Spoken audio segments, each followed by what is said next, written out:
माहित पडलं का काही? भाईजी मी खूप प्रयत्न केला, पण अंकलजींना कोणी मारलं हे नेमकं काही कळलं नाही. जोपर्यंत तुला त्याचा पत्ता लागत नाही ना, मला तुझं तोंड दाखवू नकोस. चूक मी नाही, तू केली आहेस रोशनी, माझी मदत ना करून. तुझा हट्ट आहे की तू माझी मदत करणार, आणि मी पापाजींना वचन दिलंय की मी तुझ्याकडून कोणतीच मदत नाही घेणार.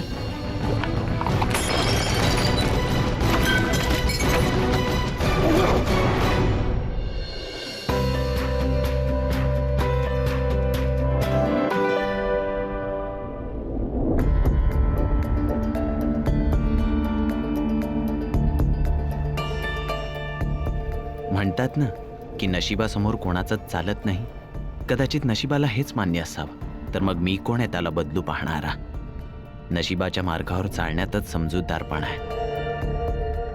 मी नाही हे मानत. जर आपण सगळंच नशिबावर सोडून दिलं तर मग आपल्या जगण्याला काय अर्थ आहे? नशिबाचा मार्ग बदलणं आपल्या हातात आहे, आणि मी बदलूनच दाखवीन.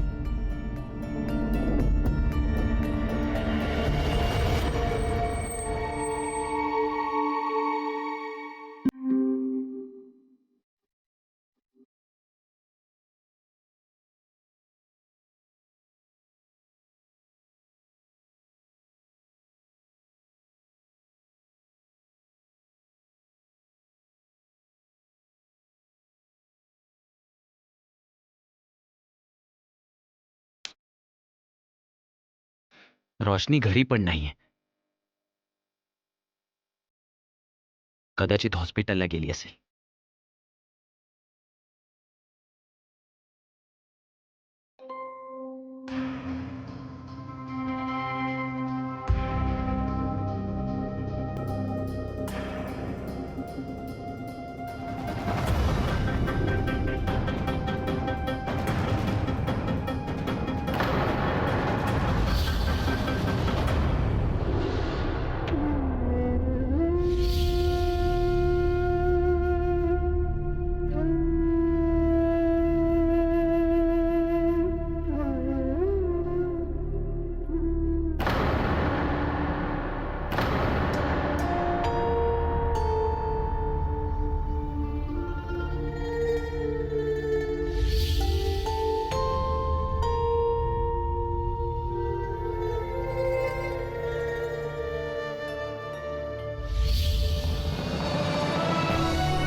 मला माहितीये पोरा की तू खूप दुःखी आहेस, पण पुढे तुझं आयुष्य सुखी होण्यासाठी आज मला हे दुःख तुला द्यावंच लागेल. आता सगळं काही ठीक होईल. मला माझा नील परत मिळेल.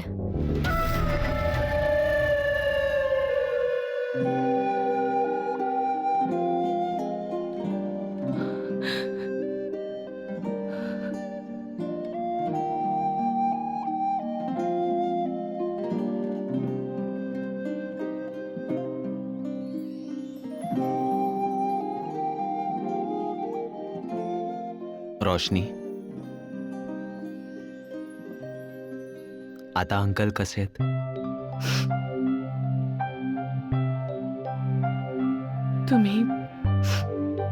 तुम्ही परत आलात? तुम्हीच तर मला बोलवलं होतं.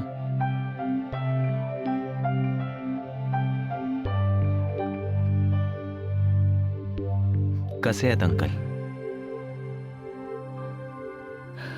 इलाज तर चालू आहे.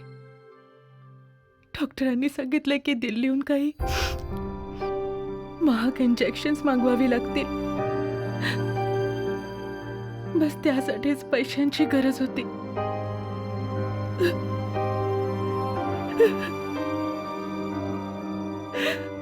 मी परवासाठी कॉम्पिटिशनची सगळी तयारी केली आहे. सॉरी, काल नाही होऊ शकलं. पण प्रॉमिस, परवा नक्की व्यवस्था होईल, नक्की. तुम्ही इतकी सर्व तयारी इतक्या लवकर केलीत?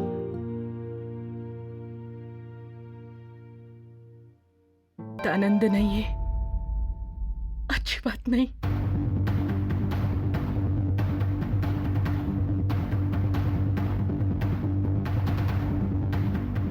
रोशनी, मला काही क्षणांसाठी एकांतात राहू द्या.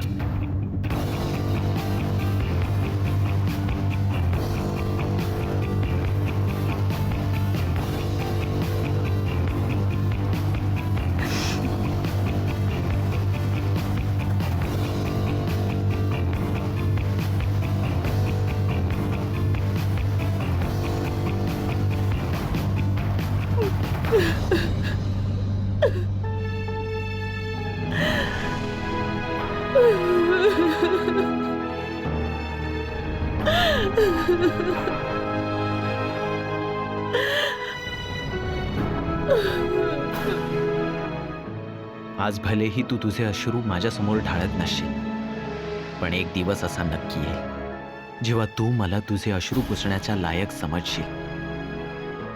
मी वाट पाहीन त्या दिवसाची.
पापाजी, तुम्ही चिंता नका करू. तुम्ही लवकर बरे व्हाल, लवकरच.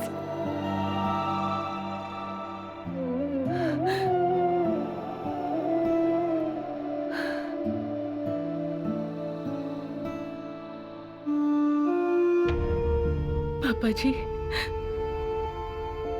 आयुष्य एका क्षणात कसं बदलून जातं. काल पहिल्यांदाच तुम्ही माझ्या सोबत बसून गप्पा मारल्या. मला वाटलं सगळं ठीक होईल आता.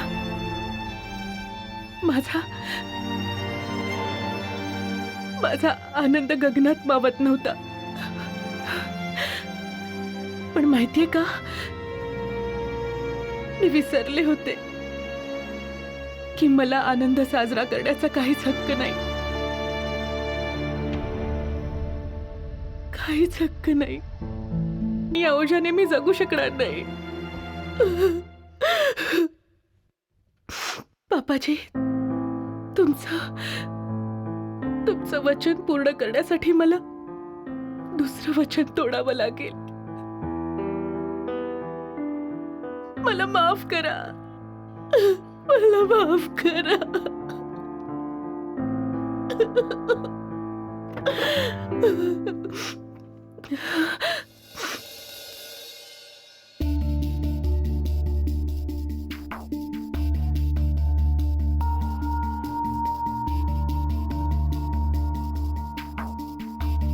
बरं झालं मिस कंवर, तुम्ही मला इथेच भेटलात. खरं म्हणजे तुमच्या बाबांच्या ज्या मेडिकल टेस्ट आणि स्कॅनिंग केल्या होत्या त्यांचे रिपोर्ट्स आलेत. बातमी चांगली नाहीये. तुमच्या बाबांच्या शरीरात जखम झालेली आहे. सध्या तरी मी इंजेक्शन दिलंय, पण येत्या 24 तासात काही सांगता येत नाही. एक महत्वाची गोष्ट, जर शरीरातील ब्लिडिंग नाही थांबली तर आम्हाला तुमच्या बाबांचं ऑपरेशन करावं लागेल.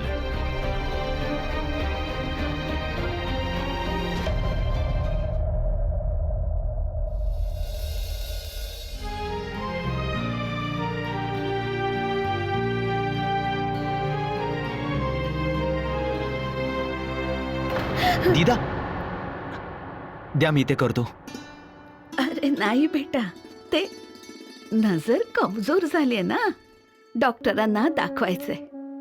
दीदा प्लीज. पण तुम्ही का करताय? रोशनीला सांगायचं ना.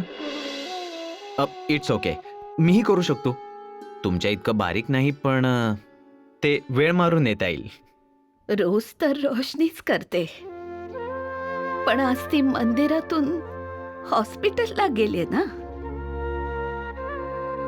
तिचा तर दिवसच सुरू होतो आपल्या पापाजींपासून.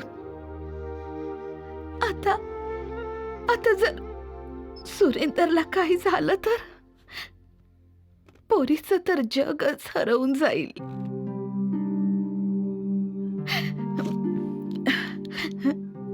डोळ्यात कचरा गेला वाटतं. दीदा, तुम्ही माझ्याशी बोलू शकता.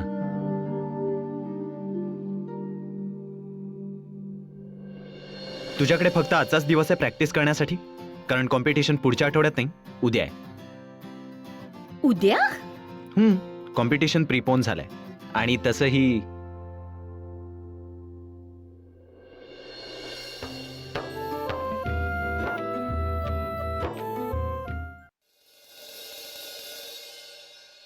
काय सांगू पोरा, काहीच समजत नाहीये मला. काय होईल? घरात जे पैसे होते, दागिने होते, सगळं देऊन टाकलं, तरी पण रक्कम पूर्ण होत नाहीये. आता कसा इलाज होईल सुरेंदरचा माहित नाही. तुम्ही चिंता नका करू दीदा. पैशाची व्यवस्था होईल आणि सुरेंदर अंकल लवकरच ठीक होतील. कसा बेटा? आय मीन, तुम्हाला चिंता करण्याची काय गरज आहे? तुमच्याजवळ आहे ना कोण? तुमचा तो परमेश्वर. बघाच तुम्ही, तुम्हा सर्वांना नाराज नाही करणार तो. तुम्हा सर्वांची चांगलीच मदत करेल. माझा परमेश्वर? का तू परमेश्वराला नाही मानत?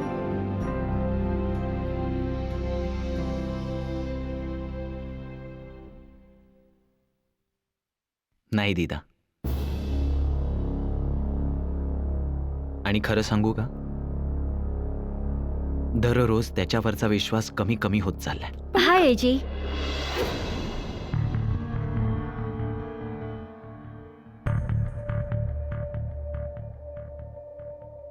ट्विंकल,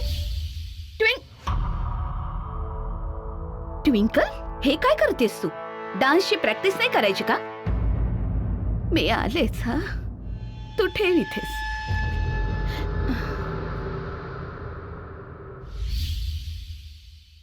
मॉम, तुम्ही इतकं टेन्शन का घेता? मी करेन ना रिहर्सल. आणि तुम्हाला माहिती आहे ना की बिचारी रोशनी किती टेन्शन मध्ये. आणि अशा वेळी मी जर घर कामात मदत केली तर प्रॉब्लेम काय आहे? तू रोशनीची नोकर आहेस का? आणि हे कपडे काढण्याऐवजी दुसरं काही काम नाही तुझ्याकडे?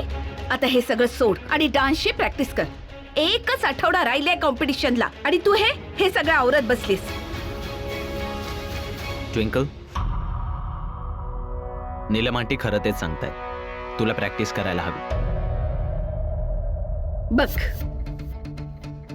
एजे पण तेच सांगतोय जे मी तुला सांगते, पण तुझ्या डोक्यात शिरतच नाही. एजे प्लीज तुझ्या फेवरेट स्टुडंटला समजावून सांग ना. शी इज राईट. तुला प्रॅक्टिस करायला हवी. एजे हे काय करतोयस तू? ओह, ॲक्च्युली ना रोशनी हॉस्पिटलला आहे आणि दीदाकडून होत नव्हतं. मी विचार केला मीच करावं. पाहिलं मॉम, एजे पण रोशनीची किती मदत करतोय. आता अशा वेळी आपण रोशनीची मदत नाही करणार तर कोण करणार? तसं ट्विंकल, तू योग्य बोलतेस, पण नीलम आंटीचं म्हणणं चुकीचं नाहीये. तसंही तुझ्याकडे फक्त आजचा दिवस आहे प्रॅक्टिस करायला, कारण कॉम्पिटिशन पुढच्या आठवड्यात नाही, उद्याच आहे. काय? उद्या? यू सी, कॉम्पिटिशन प्रिपोन झाली आणि तसंही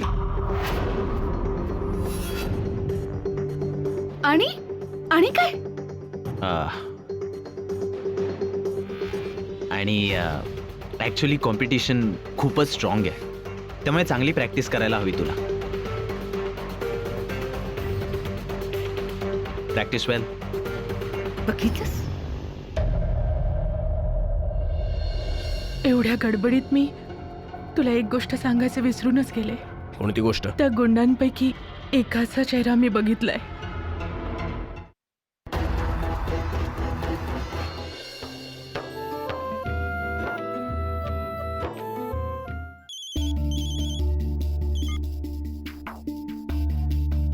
हो बोला. रोशनी, तुम्ही कुठे आहात आता? का तुम्हाला काय करायचंय? रोशनी, आता यावेळी तुम्ही कुठे आहात?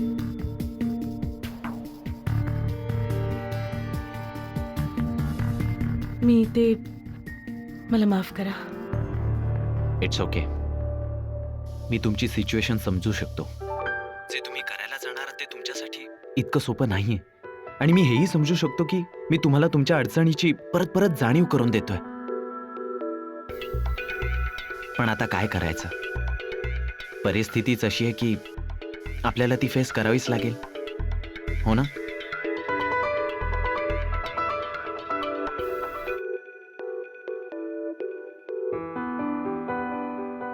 अँड हो, मी तुम्हाला यासाठी विचारलं होतं कुठे आहात ते, कारण आपल्याला रिहर्सल करावी लागेल.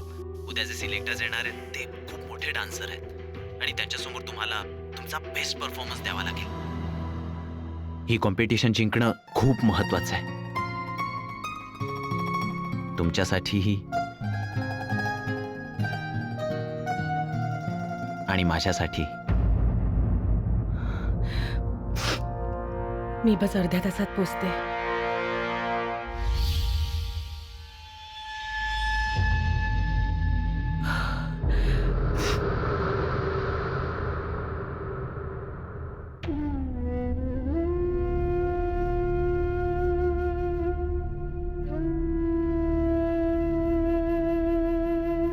पापाजी, मला माहितीये मी जे करायला चालले ते चुकीचे. तुम्हाला ते कधीच योग्य वाटणार नाही, पण मी काय करू? तुम्हाला दिलेलं वचन तोडू शकत नाही.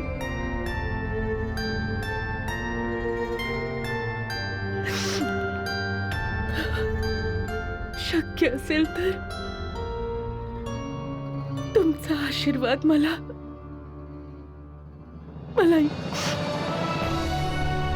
यश देईल.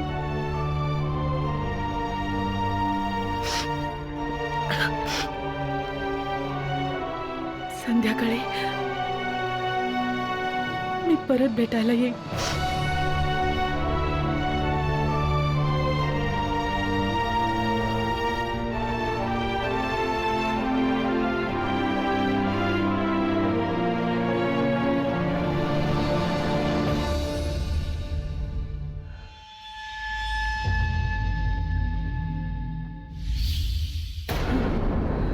कुठे चाललीस? नील तू सकाळी सकाळी इथे काय करतो? तुला घाबरण्याची काही गरज नाहीये. मी काय तुला भेटायला नाही आलोय. माझ्या काकांना पाहायला आलोय इथे. डॉक्टरांनी सांगितलं की या 24 तासात काही सांगता येत नाही.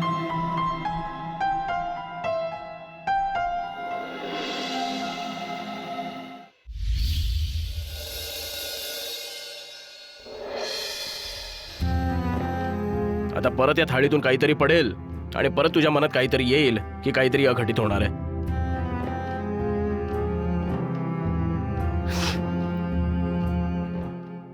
माहिती नील, काल मी देवाऱ्यात दिवा विसरले आणि जेव्हा दिवा आणायला परत चालले होते तेव्हा पापाजी या अवस्थेत दिसले. पण कद्दुकुमार, हे तर चांगलं झालं ना की तू दिवा विसरून आलीस ते. नाहीतर माहित नाही काका तिथे किती वेळ बेशुद्ध पडले असते. हो ना? बरं, काका तुला नेमके कुठे दिसले? म्हणजे एकदा कधी जागा माहित पडली ना की कुठे दिसले होते तर गुंडांना शोधणं सोपं जाईल. नील, या सर्व गडबडीत मी तुला एक गोष्ट सांगायला विसरले. कोणती गोष्ट? त्या गुंड्यांपैकी एकाचा चेहरा मी पाहिलाय.